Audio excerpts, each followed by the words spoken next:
Hey everyone, Regal Reviews here. It is that time of the week when I do my Damien recap.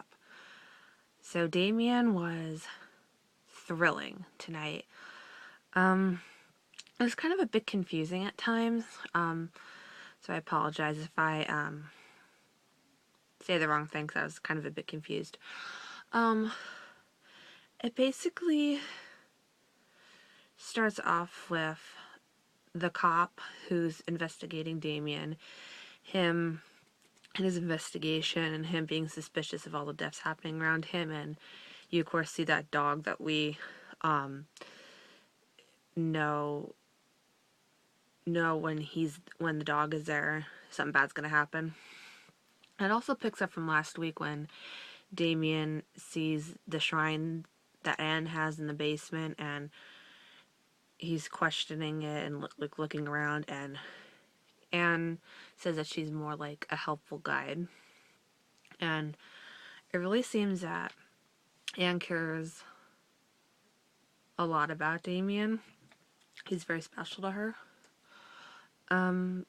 Simone, who is Kelly's sister, is starting to question what's going on because of her sister's notes she has, and she goes to the priest to look for answers, and he says, oh, this is just your grief talking, this is just your grief, and she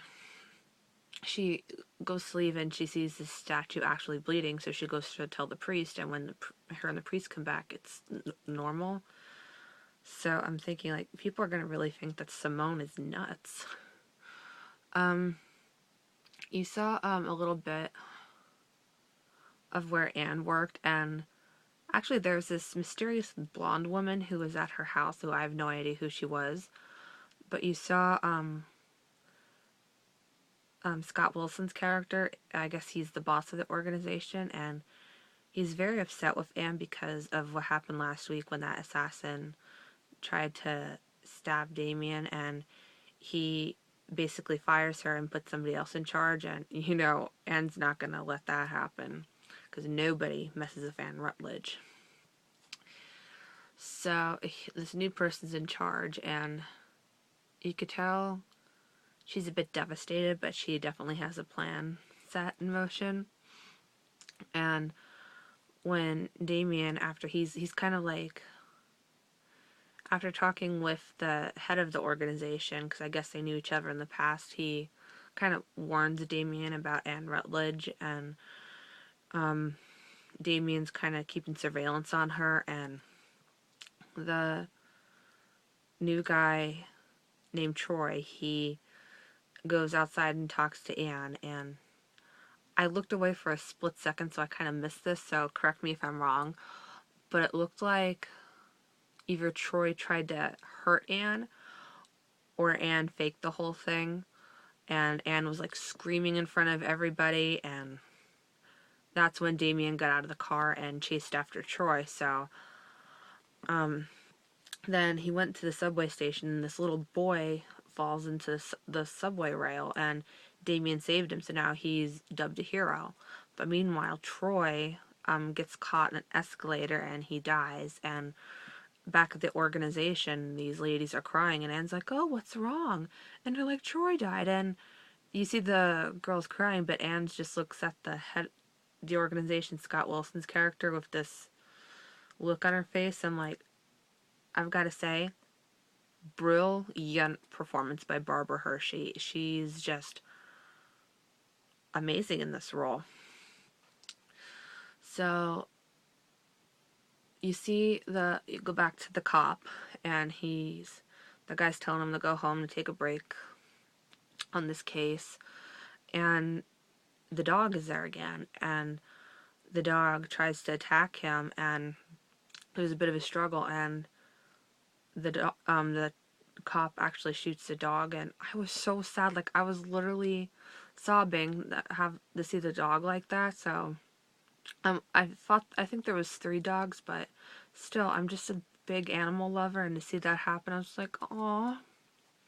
So Anne goes back to Damien's apartment and brings sushi. I mean, I would have gone Italian, but that's Anne's preference. And they they talk about what has happened, and that what I learned is that Anne's basically there to help Damien accept himself and kind of see what he can become. And Damien's kind of standoffish in a bit, and Anne says that these deaths in this foreign country that he was in, it's his fault. So Damien tells him this pretty horrific story about this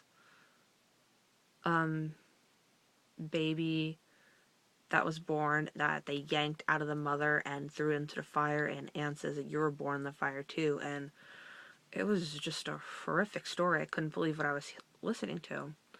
So Anne asks Damien if she can freshen up in the bathroom before she leaves, and she grabs this thing out of her purse. I originally thought it was a lipstick, but it turns out it's this like knife thing, and you see on her thigh that she has the scar 666, and she was like cutting into the scar, so I'm not exactly sure what that means yet or all what's significant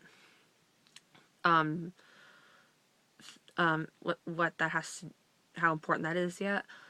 But Damien reveals to her that the lady ripped out his hair and he has a birthmark, and she goes to look at it, and she sees that his birthmark is the number 6662, and when she goes to leave, she looks like she's in pain or something, and she's like crying, and that's where it kind of leaves off. So I'm not sure if that has something to do with the birthmark or what exactly was going on there. Maybe we can find out more about that next week.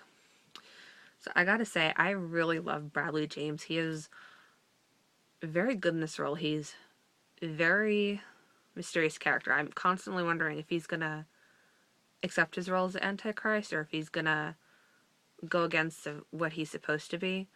And Barbara Hershey is just stellar as Anne Rutledge. She is flawless. Like, this character always, it gives me the chills, because I usually have a pretty good read about characters or people, but Anne is just a mystery to me, and that's what I love about it, and that's what's keeping me going. I mean, one, because I'm a Barbara Hershey fan, and two, because this character is just so amazing. Like, I want to find out more about her and what more about Anne Rutledge's past and more about her now. So I hope you guys enjoyed this Damien recap. If you want to catch Damien, it is on Monday nights on A&E at 10 p.m. Eastern Time. I hope you guys enjoyed this Damien recap. Like, subscribe, and remember, stay regal.